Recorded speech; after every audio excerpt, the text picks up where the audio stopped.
नमस्कार सर्वांना. सध्या स्थितीमध्ये आपल्या जे देशामध्ये जे बलात्काराच्या घटना वगैरे वाढत आहेत त्याच्यावर कुठं ना कुठं ते बलात्कारांवर परिणाम होईल किंवा बलात्कार करण्याचं प्रमाण कमी होईल याच्यासाठी आम्ही छोटीशी एक पथनाटिका सादर करीत आहोत ज्याच्यातून लोकांमध्ये परिवर्तन होईल आणि लोक जागृत होतील. तर तुम्ही सर्वांनी ती शांत चित्ताने ऐकावी ही आमची नम्र विनंती.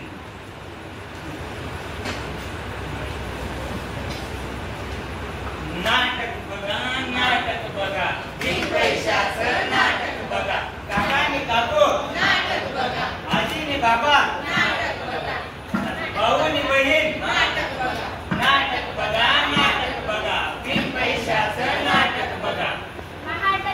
सूर्य उगवला आडवा डोंगर, आडवा डोंगर तयासनी आमचा नमस्कार, आडवा डोंगर तयासनी आमचा नमस्कार. बिनचुतावला काय मी करू, बिनचुतावला कुणाला सांगू, बिनचुतावला बिनचुतावला बिनचुतावला कसला बिनचुतावला बाबा तुला? बिनचुतावला मला महिला अत्याचाराचा. कसा बरं? आता तो कसा तर आपण सर्वजण पाहूया.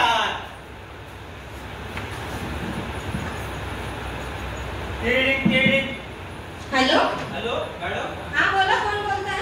मला माझ्या बायकोचं अबॉर्शन करायचं होतं. अबॉर्शन कशासाठी? मुलगी आहे ना म्हणून. मुलगी आहे म्हणून अबॉर्शन करताय? तुमच्यासारख्या लोकांमुळेच आपला देश मागे राहतोय. तुम्हाला मुलगा हवा आहे का? नाही, मुलगीच पाहिजे. मुलगी हवी, मग अबॉर्शन कशासाठी? बलात्कार होऊन जाईल ना.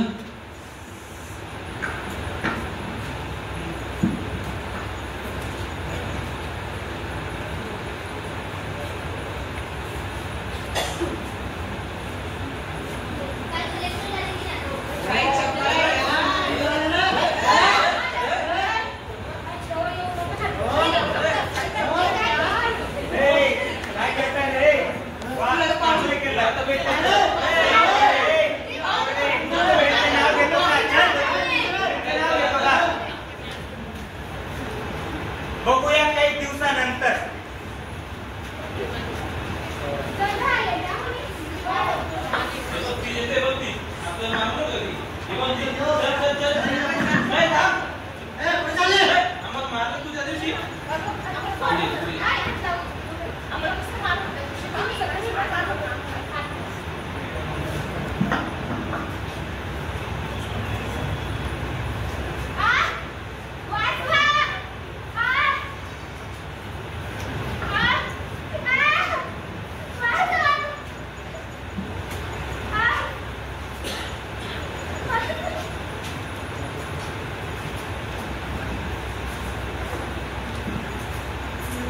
We want justice. We want justice.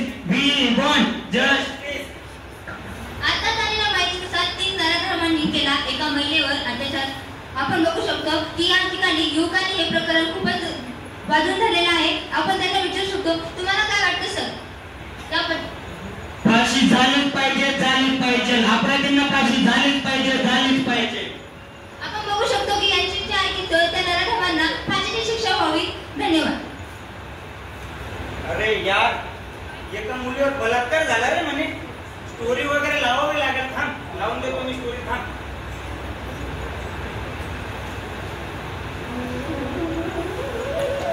सहनशक्तीच्या साऱ्या मर्यादा, अरे सहनशक्तीच्या साऱ्या मर्यादा पोस्टाला पाहिल्या जातात. आया बहिणींच्या बलात्काराला लाखो लाईक्स मिळवले जातात, लाखो लाईक्स मिळवले जातात.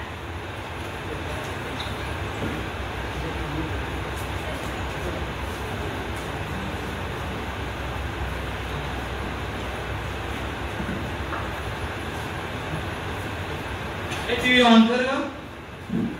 ब्रेकिंग न्यूज मध्ये सर्वांचं स्वागत. बघूया आजच्या ठळक बातम्या. महाराष्ट्रामध्ये बसमध्ये महिलांना प्रवास भाड्याने मिळाले 50% आरक्षण. महाराष्ट्र शासनाने घेतला मोठा निर्णय. महिलांना आर्थिकदृष्ट्या सक्षम करण्यासाठी मोठा निर्णय. मुख्यमंत्री माझी लाडकी बहीण योजना महिलांना मिळणार 1500 रुपये दरमहा. आता झालेल्या माहितीनुसार मंदिरात झाला महिलेवर बलात्कार. पुजारी झाले हैवान. आळीपाळीने केला बलात्कार. 13 ऑगस्ट बदलापूर 2 चिमुकल्यावर झाला अत्याचार. 15 ऑगस्ट पुणे एका अल्पवयीन मुलीवर शिक्षकांकडून विनयभंग. 20 ऑगस्ट अकोला मुलींवरती शिक्षकांकडून झाला विनयभंग. मुंबई 20 ऑगस्ट मुंबई येथील एका गतिमंद मुलीवर झाला अत्याचाराचा प्रयत्न. बातम्या इथे संपल्या. धन्यवाद. काय हो, हे काय चालू आहे बातम्यांमध्ये ते तर सांगताय खूप मुलींवरती अत्याचार होत आहे. अगं काही नाही का ते बाहेरच्या देशात आपल्या घरात थोडी आहे ना. आजकालच्या पोरी तर असं रात्रभर बाहेर पितात, सिगरेट पितात, सगळं व्यसन करतात. त्यांचं काय आहे, आपल्या इकडे थोडी झालंय ते. आणि आपल्या घरात पोरगी सुरक्षा दे ना, बस ना. जाऊ दे चल, जाऊ दे, आपण टेन्शन नाही घ्यायचं. जाऊ दे, झोपून घ्या.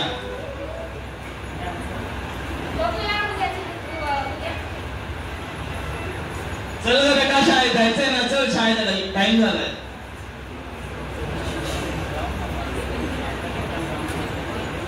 मॅडम, ही आमची मुलगी, तिला आम्ही शाळेत सोडण्यासाठी आले. तिची काळजी घ्या बरं का. काय आपली मुलगी तर आता मोठी झाली आहे ना, ती शाळेत जायला लागली. मोठी होईल आणि आपलं नाव खूप रोशन करेल ना. हो ना, आता आपली मोठी मुलगी झाली, आता ती नाव रोशन करेल, आपलं चांगलं नाव काढेल, आपलं चांगलं काहीतरी बनन ती. आता आपण तिथे जाऊया.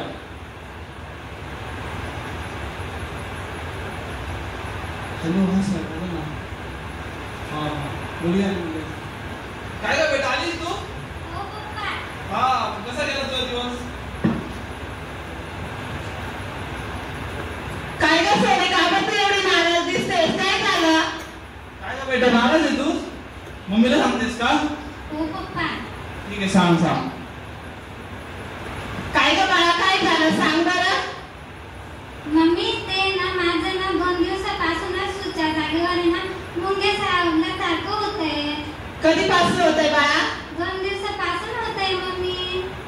चल तर बरं, मी सांगते पप्पांना. आहो, इकडे येता का? आहो, सोनी सांगते की ती शाळेत गेली होती तर 2-3 दिवसापासून तिच्या सुच्या जागेवर मुंग्या चावल्यासारखं वाटतंय. असं कसं काय वाटलं? आपण डॉक्टरकडे जाऊया आज, ठीक आहे? हा ना, चला बरं, जाऊ डॉक्टरांकडे आपण. हा ठीक आहे, चला.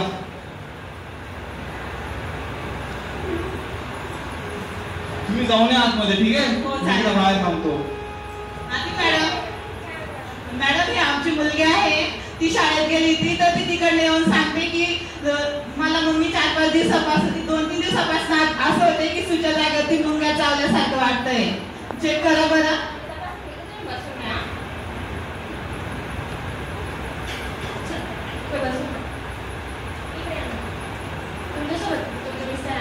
हो, आलेले. आहो, इकडे येता का? हा, काय झालं? बाळा, तुला त्रास किती दिवसापासून होतोय? तुला तू शाळेत जातेस का? तुला असं शाळेत कोणी त्रास देतं का? असं कुठे हात लावतं किंवा काही दाखवतं का? हो, ते आमच्या शाळेचे ते शिपाई आहेत ना, ते मला हात लावतात. तुमच्या मुलीला ना सुच्या जागेवर इन्फेक्शन झाले, तिच्यासोबत कोणीतरी अत्याचार केले. अरे देवा, अरे हे कसं झालं? काय हो, तुम्ही तर सांगत होती ना. मम्मी, कशाला रडते तुम्ही? अरे मला नाही माहित होतं का? अरे मला कुणी बोलतो का असं? त्यामध्ये काय दाखवलं का? ते अत्याचार होतंय. तुम्ही पण सांगा. रडू नका ना मम्मी. ती मुली कशी पण कपडे घालतात, पण आपली मुलगी तर शाळेत जायची. ती फक्त शाळेत 4 वर्षाची होती ना. तिच्यावरती कसं अत्याचार करतात.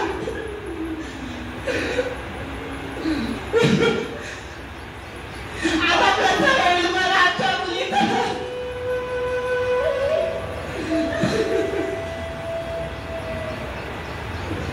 कळेल माणसांना भावना आसवाची. अरे कळेल माणसांना भावना आसवाची. माणसात पसरली भीती माणसाची, भीती माणसाची. धन्यवाद. आता जर आपण 2 सीन दाखवले ज्यामध्ये आपण बघितलं की बलात्कार हा कोणत्या कारणामुळे होऊ शकतो. एक तर गोष्ट असते लैंगिक गरजा पूर्ण करण्यासाठी, आणि दुसरी गोष्ट असते म्हणजे ती द्वेष. एखाद्या महिलेविषयी एखाद्याला द्वेष निर्माण होतो. त्याच्यातून पण बलात्कार होऊ शकतो हे आपण पहिल्या दृश्यामध्ये बघू शकतो. आणि महिलेवर अत्याचार करताना माणूस विचार नाही करत की कोणत्या विचाराने करायचा आहे, त्याला तिच्याविषयी द्वेष असतो, त्या कारणाचा तो बलात्कार करत असतो. तसेच लैंगिक गरजा पूर्ण करण्यासाठी. तसेच जर आपण बघितलं सध्या स्थितीमध्ये आपण सोशल मीडियाचा वापर ज्या प्रकारे करायला पाहिजे त्या प्रकारे करत अजिबात नाही. असं म्हणूनही शकत नाही की आपण चांगलाच वापर करतो किंवा वाईटच वापर करतो, पण आपण कुठे ना कुठे त्याचा दुरुपयोग देखील करतो. जर आपण बघितलं की नावापुरतं आपण स्टोरी वगैरे लावून देतो, पण त्याच्या नंतर काय होणार आहे आपण कधी त्याची पाहणी करत नाही की त्या कुटुंबावर काय परिस्थिती आलेली. त्या मुली जर सपोज एखादी मुलगीचा बलात्कार झाला, ती जिवंत पण राहिली, पण तिचं नंतर काय, कोण पाहणार तिच्याकडे, या गोष्टीचा आपण कधी विचार करत नाही. जर आपण बघितलं ती मुलगी जिवंत पण राहिली, पण ती मानसिक त्रासामुळे आत्महत्येला देखील प्रवृत्त होऊ शकते. समाजातले प्रतिष्ठित व्यक्ती तिच्यावर तोमून बोलण्याचा प्रयत्न करतात, अरे ही तर तीच रे जिच्यावर बलात्कार झाला. मग ती तर मनातून तर तुटणारच आहे. या गोष्टीचा आपण विचार कधी करत नाही. त्यानंतर आता सपोज एखाद्या मुलीवर बलात्कार झाला, तिची कधी पाहणी केली का? कोर्टामध्ये केस चालू आहे, मान्य चालू आहे, पण तिथून न्याय मिळतो. त्याच्यानंतर आपण पाहत नाही, आपण कधी तिच्या घरी जात नाही, तिच्या घरी विचारणा करत नाही. मग त्या काय कारण आपलं फक्त स्टेटस पुरता मर्यादित का? आपण स्टेटस ठेवला, झाले, संपली आपली जिम्मेदारी, हे नको व्हायला पाहिजे. त्या व्यतिरिक्त आपण स्टोरी वगैरे ठेवतो, पण आपल्या समोरून जर कोण मुलगी गेली किंवा लेडीज गेली तर आपण शहानशा बघत असतो, अरे वा हीच आपली माणुसकी जिवंत राहिली. तसेच आपण बघतोय एखाद्या महिलेने लहान कपडे घातले, तिच्यावर अन्याय झाला, चला एका वेळेला मान्य करून घेऊ, पण ती 4 वर्षाची मुलगी 10 वर्षाच्या मुलगीने लहान कपडे घाले, कोणते पार्ट दिसले तुम्हाला? लहान मुलीमध्ये तुम्हाला काही भावना जाणवल्या नाहीत का? तिने लहान कपडे घातले म्हणजे तिच्यावर पण जाऊ द्या हो, एवढं तेवढं. सध्या स्थितीमध्ये जर आपण बघितलं शारदा प्रकाशन वडिलांकडे जे का मुलीवर बलात्कार लैंगिक अत्याचाराची घटना आढळते, आपण कुठेतरी मागं सरकतोय हे आपल्याला जाणवतं. याच्या पुढे 9 अशा केसेस होत होत्या, पण त्याचं प्रमाण तसेच सोशल मीडियाचा वापर लगेच झाला, कळालं, लोक जागृत आहेत, पण जेवढे पाहिजे त्या प्रकारात नाही. म्हणून आपण एक गोष्ट नेहमी विचार करायला पाहिजे, अरे ज्या महाराष्ट्रामध्ये, ज्या राज्यामध्ये, ज्या राजाच्या राज दरबारात कधी महिला नाचली नाही, त्याच दरबारामध्ये आज महिलांवर अन्याय अत्याचार होत आहेत. हाच का आपला महाराष्ट्र, हाच का आपला भारत? तसेच ज्या भारतामध्ये बाबासाहेब आंबेडकर सारखे महापुरुष जन्माले, ज्यांनी महिलांसाठी सामाजिक सुरक्षितता प्रदान केली, त्याच भारतात, त्याच महाराष्ट्रात बलात्काराच्या घटना वाढतात. हीच का आपली परिस्थिती? तर आपण कुठं ना कुठं आपल्या या गोष्टीचा विचार करायला पाहिजे आणि बलात्कार थांबवण्यासाठी काही ना काही प्रयत्न केलाच पाहिजे. एक व्यक्ती म्हणून, एक माणुसकी म्हणून आपण ते जगलं पाहिजे आणि पुढे जाऊन काही ना काही कृती करायला पाहिजे. धन्यवाद. दरमहा 1500 रुपये वेतन देत आहे, परंतु महिला खरंच सेफ आहेत का?